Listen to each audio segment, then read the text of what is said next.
Our Old Testament is taken from Deuteronomy chapter 15, verse 7 to 11. If there is among you anyone in need, a member of your community in any of your towns within the land that the Lord your God is giving you, do not be hard-hearted or tight-fisted towards your needy neighbor. You should rather open your hand willingly, lending enough to meet the need, whatever it may be. Be careful that you do not entertain a mean thought, thinking, the seventh year, the year of remission, is near. And therefore view your needy neighbor with hostility and give nothing. Your neighbor might cry to the Lord against you, and you will incur guilt. Give liberally and be ungrudging when you do so. For on this account the Lord your God will bless you in all your work and in all that you undertake. Since there will never cease to be some in need on the earth, I therefore command you, open your hand to the poor and needy neighbor of your land. May the Lord bless to us the reading of his holy word. Thanks. Mary has been meeting with her cousin Elizabeth, and has had a great time, and realizes she is pregnant and wants to sing a song to the Lord. And in many versions of this, it is set as a song. I will not sing it, though. And Mary said, "My soul magnifies the Lord, and my spirit rejoices in God my Savior. For he has looked with favor on the lowliness of his servant. Surely from now on all generations will call me blessed. For the Mighty One has done great things for me, and holy is his name. His mercy is for those who fear him from generation to generation. He's shown strength with his arm. He has scattered the proud in the thoughts of their hearts. He has brought down the powerful from their thrones and lifted up the lowly. He has filled the hungry with good things and sent the rich away empty. He has helped his servant Israel in remembrance of his mercy, according to the promise he made to our ancestors, to Abraham and to his descendants forever." And Mary remained with Elizabeth about 3 months and then returned to her home. Again, this is the Word of God. Thanks be to God. Now, if you were here last week, some of you were, some of you weren't, you'll know that we are looking at the Christmas story through the lens of Charles Dickens' A Christmas Carol this year. Through Dickens' story, we have a window into the world of this miser, Ebenezer Scrooge. It's a person known more for being grumpy, bitter, and angry than for his enthusiasm for the holiday season.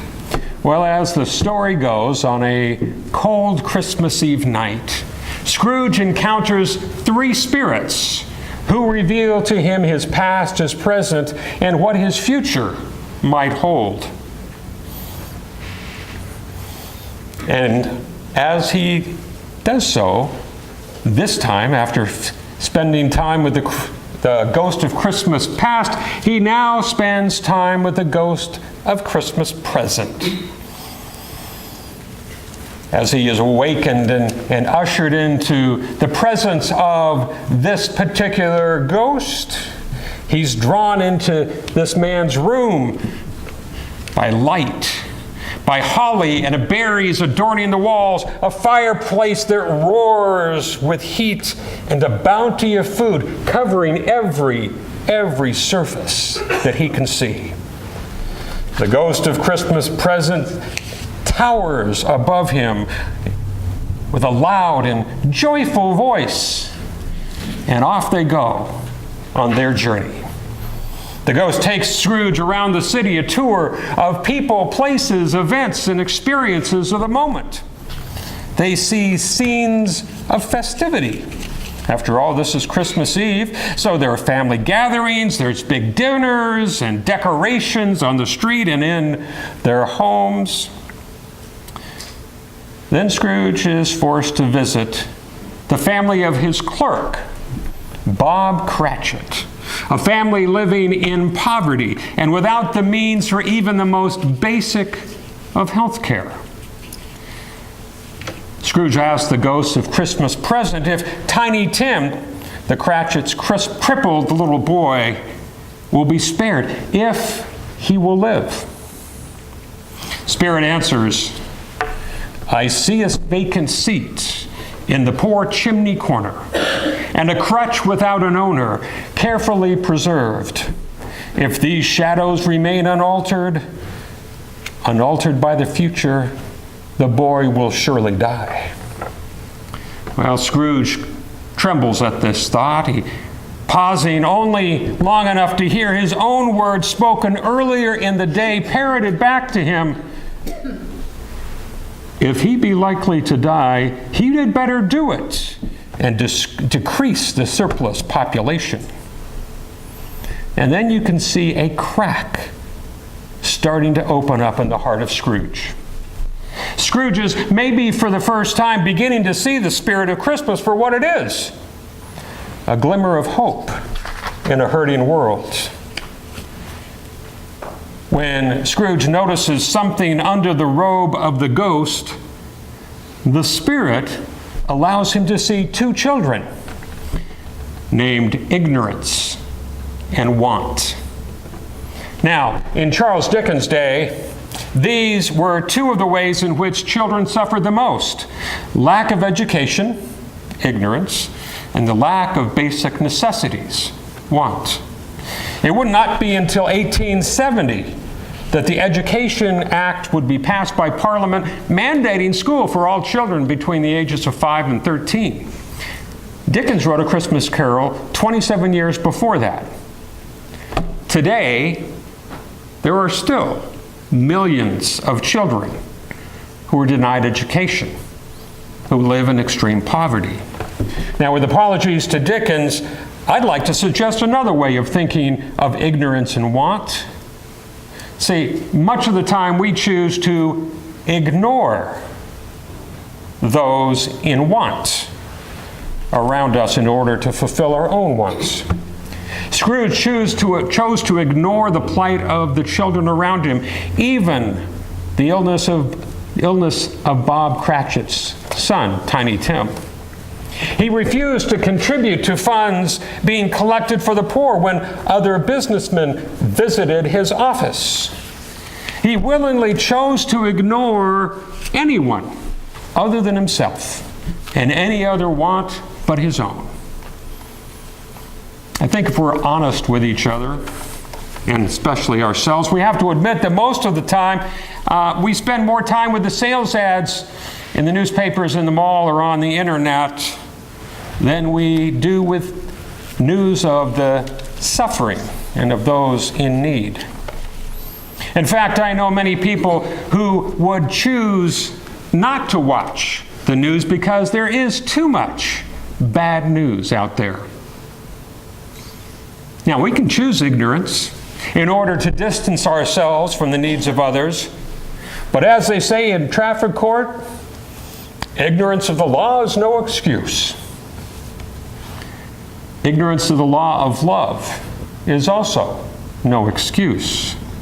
So that you can't say you're ignorant, here are some facts. Do you know it would take $10 billion to provide clean running water for everyone in the world?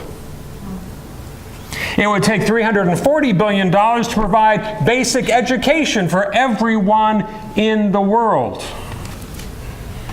It would take $371 billion to provide the basic health care and nutrition to everyone in the world.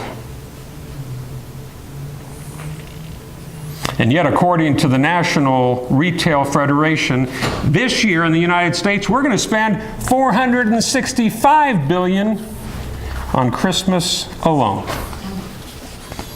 We live in a world today where 16,000 children will die from malnutrition today.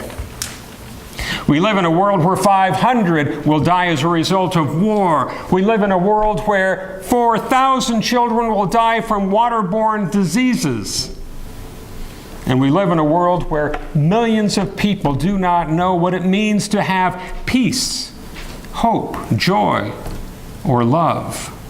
The traditional names of our Advent candles. Right now, right here, families are hungry. Children sleep in the family car because the family has no home. Young adults try to find their way in an economy that offers few jobs that pay a living wage, especially in the Bay Area. Right now, 20% of Californians live below the poverty line. Right now, 11% of Californians are still without health insurance. And I recently read that right now, 10% of students attending San Jose State are homeless.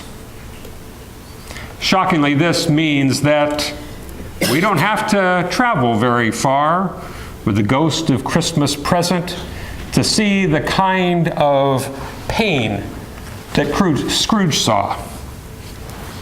From 10 or so houses or apartments on your street where you live, statistically, 2 of those households live in poverty, and at least 1 household has no health insurance coverage at all. The first nativity is also a story born out of poverty, where scarcity is transformed, though, into abundance by God, who will stop at nothing to give us what we need. Unfortunately, we also often confuse our needs with our wants. Sin causes us to be afraid we won't have enough, so we buy more food than we can eat, more clothing than we can wear, and more shelter than we can keep clean. 4th century monk Basil of Caesarea once said, quote, "This bread which you have set aside is the bread of the hungry. This garment which you have locked away is the clothing of the naked. These shoes which you let rot are the shoes of the one who is barefoot. Those riches you have hoarded are the riches of the poor." God always provides enough. It just might look different than what we had in mind.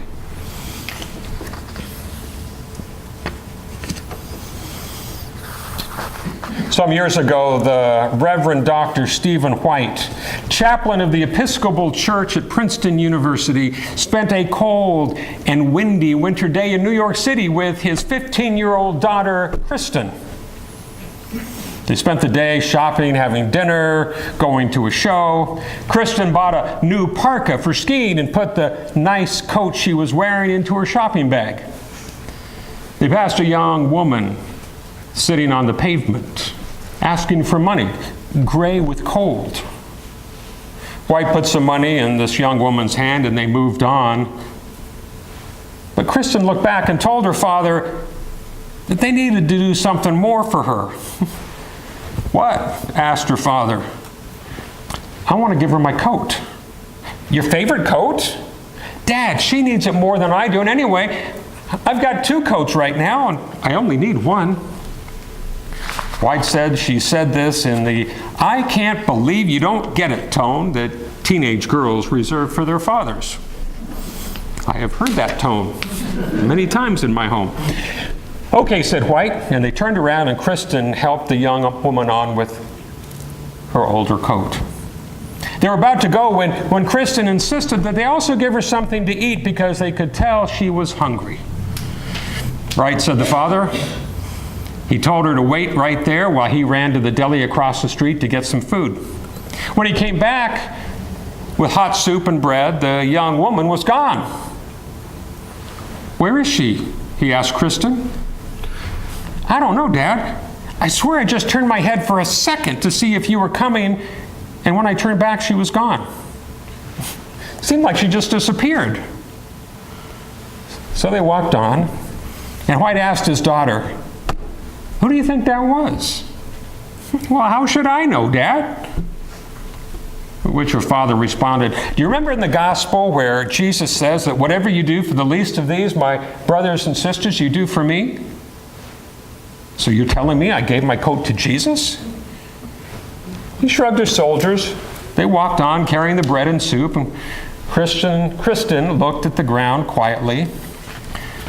They soon came across another homeless person and gave him the food. So when they went on their way, Kristen said matter-of-factly, there he is again. Over the years, as they talked about this incident, White realized that his daughter had come to believe that she really had given her coat to Jesus. And then 10 minutes later, given food to Jesus. Many times she had tried to puzzle out how the woman could have disappeared so fast, and she came up with the conclusion that this was the only explanation. Reverend White told this story as part of Kristen's funeral eulogy, for she died of heart failure just 7 years later. He concluded by saying he likes to picture that Kristen is entering heaven and coming face to face with her friend and elder brother Jesus. Jesus greets her warmly, welcome home, my child. Enjoy all the good things I have prepared for you. Have something to eat. Take a swim. Enjoy it all. And then, so Reverend White imagines, Jesus says, and hey, Kristen, thanks for the nice coat. If the true spirit of Christmas is to live in us, we need to open our eyes, our hearts, and open our hands, and maybe even our wallets. Think the alternative Christmas opportunities. Maybe the gift we offer this Christmas is asking the difficult questions of why so many children are on the Salvation Army's stocking list. Maybe our gift is offering a blessing of joy and abundance to others before we fill our own stockings and put presents under our own tree. Maybe the gift we offer this Christmas is the courage to stay in the moment and acknowledge the pain and suffering of others long enough to express our compassion. Maybe the gift we offer is being living proof that it is better to give than to receive. Maybe. Just maybe. Amen. Our hymn of departure